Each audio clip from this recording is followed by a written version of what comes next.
It's DC. Right. All right. David Zaslav. Okay, so this is in light of the recent failure that is Joker 2 Folie Deux. David Zaslav says that Joker 2 was disappointing. Even in an industry of it, what is that? Hits and misses. We Even must in an industry. acknowledge of hits and misses. We must acknowledge that our studio businesses must deliver more consistency. You mean No flops? shit, Sherlock. Well, That's the whole point. but that's the thing. It's been consistent. It's been flop after flop after. Yeah. No. Let me elaborate. Lots. Let me bring the real man to say it. You see this all the time at the level of the top producer, who, between them or separately, will make flop after flop after flop after flop.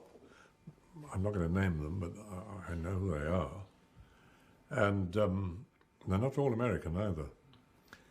And they still get paid huge sums of money for being in films that nobody wants to see. And producers make pictures out of which they take enormous sums of money. And the films, again, are not films people want to see. They're always going to blame somebody else. Always. Not their fault. No, you were the one who said, or whatever. And there's a word for that. It's called upward failure. You see it all the time.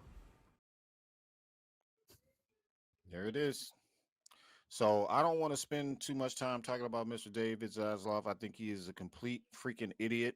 He knows nothing about content. He knows nothing about what people want. He knows nothing about nothing at all except how to roll in like a locust, pick up some money, and move on. That simple. And give himself huge bonuses. Huge bonuses, yep. And not deliver to the shareholders. Like you could justify the bonuses if the films were at least good. And here's why. And here's why I'm done with David Zaslav.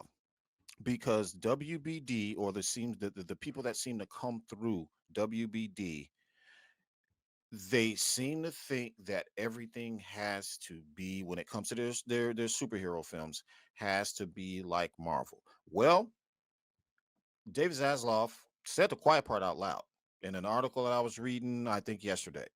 He said that they're pushing, where the rumor was pushing, where they're going to try and just rip the Band-Aid off. We're going to reskin this bad boy to make it look like the MCU. And now we think we know why. So, in light of the old crossover deal between the Justice League and the Avengers, this was always what that they were leading to. In my opinion, this was always something that they were going to do, regardless of what anybody wanted. When it comes down to it. So, like you said, good luck. What's your take on this article statement from Zazie, Aaron? Well, I know a lot about the movie industry and the ins and outs of what's going on, and I if you know Zaslav's background, he's not a movie person. He is when he had Discovery, it was all about reality TV. He's not a movie guy.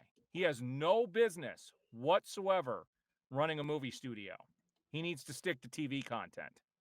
And so the guy came in with a bunch of promises he's not keeping. He's made a lot of statements that are completely false. And he gave a lot of us hope, and then just completely pulled the rug out. And because of that, they deserve everything they're going to get. There it is.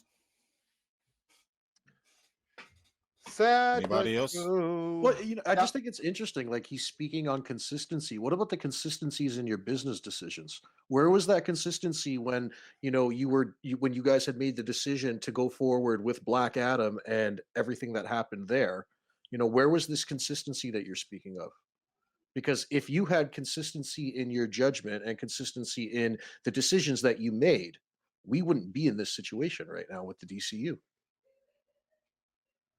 Yep. So that's kind of where I stand with it. Yep. Well, there you have it.